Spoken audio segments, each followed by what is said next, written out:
بسم اللہ الرحمن الرحیم۔ السلام علیکم، میں غلام شبیر اور آپ دیکھ رہے ہیں میرا YouTube channel G M News. آج بڑی ڈیولپمنٹ ہوئی شہر اقدار میں۔ آج بہت بڑی خبریں ہیں جو آپ سے شیئر کرنی ہیں، اور یہ آج کی بہت بڑی خبر ہے۔ جسٹس ریٹائر تصدق حسین جیلانی نے اسلام آباد ہائی کورٹ کے ججوں کے خط میں لگائے گئے الزامات کی تحقیقات کے لیے وفاقی حکومت کی جانب سے تشکیل دیے گئے انکوائری کمیشن کی سربراہی سے معذرت کر لی۔ یہ خبر میں آپ کو ڈان نیوز کی طرف سے دے رہا ہوں۔ آج ڈان نیوز میں چھپی ہے یہ خبر، جس میں ڈان نیوز کے مطابق جسٹس ریٹائر تصدق جیلانی نے وزیر اعظم شہباز شریف کو خط لکھ دیا۔ چیف جسٹس قاضی فائز عیسیٰ کی جانب سے 6 ججز کے خط کا از خط نوٹس لیتے ہوئے 7 رکنی لارجسٹ بینچ تشکیل دیے جانے کی کچھ دیر بعد یہ پیش رفت سامنے آئی۔ خط میں جسٹس ریٹائر تصدق جیلانی نے لکھا کہ اعتماد کرنے پر وزیر اعظم کابینہ، چیف جسٹس پاکستان قاضی فائز عیسیٰ اور سپریم کورٹ کے سینئر ترین جج جسٹس منصور علی شاہ کا شکریہ ادا کرتا ہوں۔ انہوں نے لکھا کہ میں ان 8 ججوں کے لکھے گئے خط اور کابینہ کی جانب سے منظور کردہ ٹرمز آف ریفرنس کے ساتھ ساتھ متعلقہ آرٹیکل 209 کو دیکھا ہے۔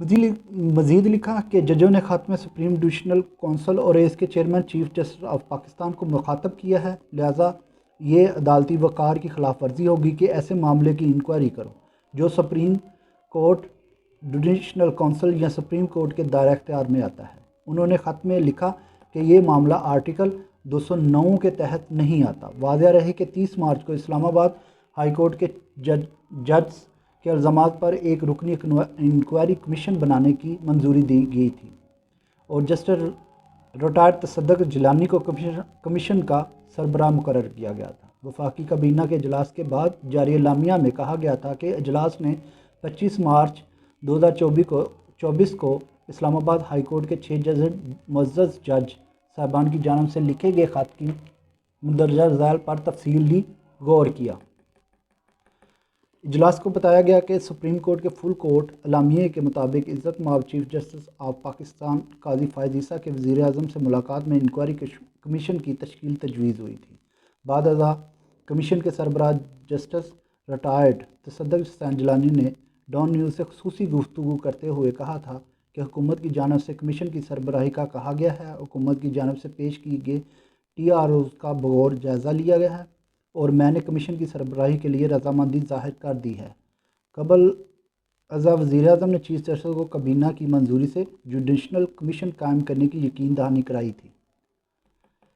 یاد رہے کہ 26 مارچ کو اسلام آباد ہائی کورٹ کے 6 ججز نے کام میں خفیہ ایجنسیوں کی مبینہ مداخلت اور دباؤ میں لانے سے متعلق سپریم جوڈیشل کونسل کو خط لکھا تھا۔ اسلام آباد ہائی کورٹ کے justice Mohsin Akhtar Kayani, justice Tariq Mahmood Jahangir, justice Babar ستار، جسٹس سردار اعجاز اسحاق خان، جسٹس ارباب محمد طاہر، جسٹس سمن رفعت امتیاز کی جانب سے لکھا گیا تھا۔ خط میں کہا گیا تھا کہ ہم بطور اسلام آباد ہائی کورٹ کے ججز سپریم جوڈیشل کونسل سے ایگزیکٹو ممبران بشمول خفیہ ایجنسیوں کے ججز کے کام میں مداخلت اور ججز کے دباؤ میں لانے سے متعلق رہنمائی چاہتے ہیں۔ مزید کہا گیا تھا کہ یہ معاملہ سپریم کورٹ کے اس فیصلے کے نتیجے میں سامنے آیا جس میں سپریم کورٹ کی جانب سے جسٹس شوکت عزیز صدیقی کی سال 2018 میں برطرفی کو غلط اور غیر قانونی قرار دیا گیا، اور کہا کہ جسٹس شوکت عزیز صدیقی کو ریٹائر تصور کیا جائے گا۔ 27 مارچ کو انٹیلیجنس ایجنسی کے خلاف اسلام آباد ہائی کورٹ کے ججز کی جانب سے لکھے گئے خط میں لگائے گئے الزامات کا جائزہ لینے کے لیے گزشتہ روز چیف جسٹس قاضی فائز عیسیٰ کی سربراہی میں 2 گھنٹے طویل فل کورٹ اجلاس کی کسی حتمی فیصلے کے بغیر اختتام پذیر ہوا تھا۔ اگلے روز 28 مارچ اسلام آباد ہائی کورٹ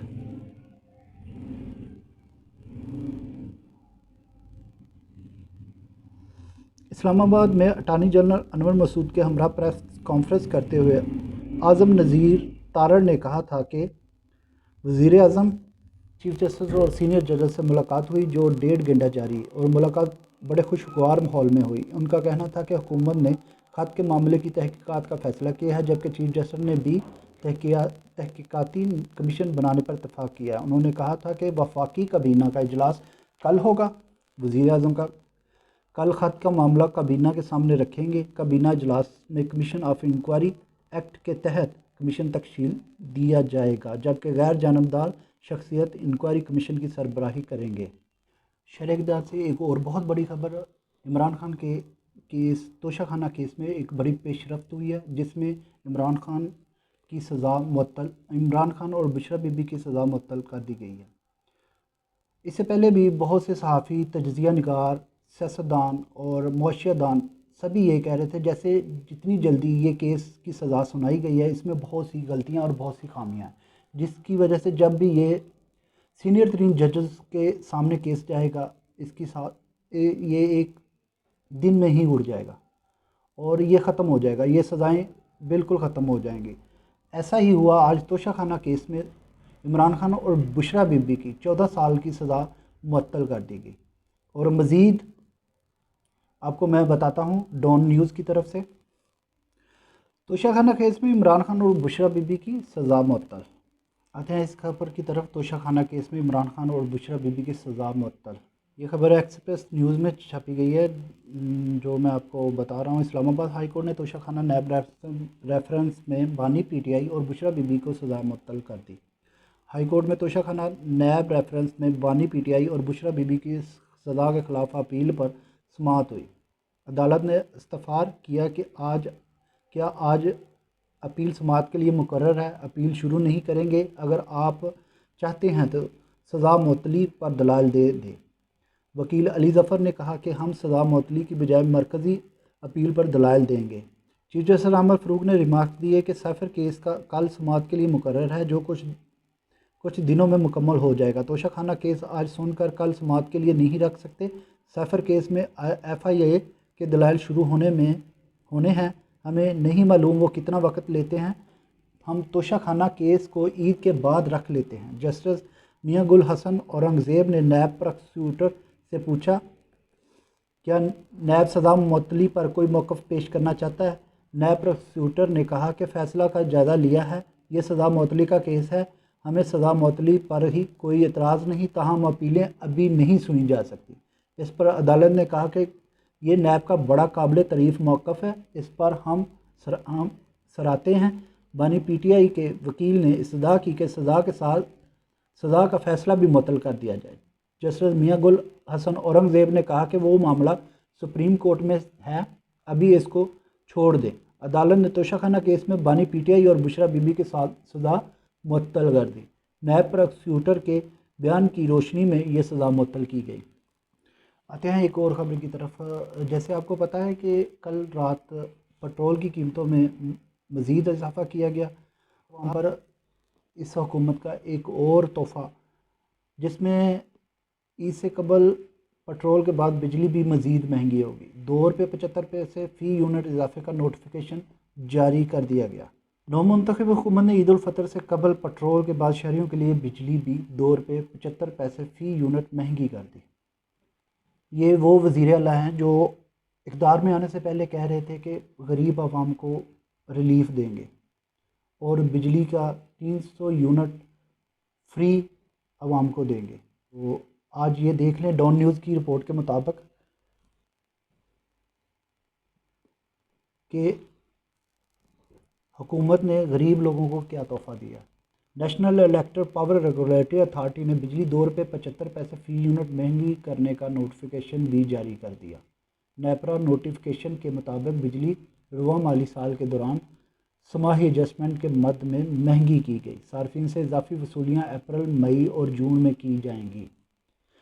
نوٹیفیکیشن میں کہا گیا بجلی کی قیمت میں اضافہ کا اطلاق کے الیکٹرک صارفین پر بھی ہوگا۔ اضافے کا صارفین پر 85 ارب 20 کروڑ روپے کا اضافی بوجھ پڑے گا۔ واضح رہے کہ گزشتہ ہفتے نیپرا نے بجلی ₹2.75 فی یونٹ مہنگی کرنے کی منظوری دی تھی۔ نیپرا نے بجلی ₹4.99 فی یونٹ مہنگی کرنے کی درخواست پر سماعت مکمل کر کے فیصلہ محفوظ کر لیا۔ ماہانہ ایڈجسٹمنٹ کا اطلاق لائف لائن اور کے الیکٹرک کے صارفین پر نہیں ہوگا۔ بجلی مہنگی کرنے کی سینٹرل پاور ایجنسی CPPA کی درخواست پر چیئرمین نیپرا وسیم مختار کی سربراہی میں سماعت ہوئی تھی۔ اس CPPA نے اضافہ فروری کی ماہانہ فیول ایڈجسٹمنٹ کی مد میں مانگا تھا۔ غریب عوام پر پٹرول بم گرانے کے بعد یہ حکومت بجلی کا بم گرانے کو تیار ہے۔ یہ وہی حکومت ہے جس میں بلاول بھٹو نے کہا تھا کہ ہم غریب عوام کو 200 یونٹ فری بجلی مہیا کریں گے، اور وہیں پر وزیر اعلیٰ پنجاب مریم نواز کا بیان تھا کہ ہم 300 تک یونٹ فری غریب عوام کو مہیا کریں گے۔ اور یہ جب سے آئے ہیں تب سے پٹرول کی قیمت میں بھی اضافہ ہو رہا ہے، بجلی کی قیمت میں بھی اضافہ ہو رہا ہے، اور مزید گیس کی قیمت میں بھی اضافہ ہونے والا ہے۔ کل آئیں گے مزید خبروں کے ساتھ، اب اجازت دیجیے۔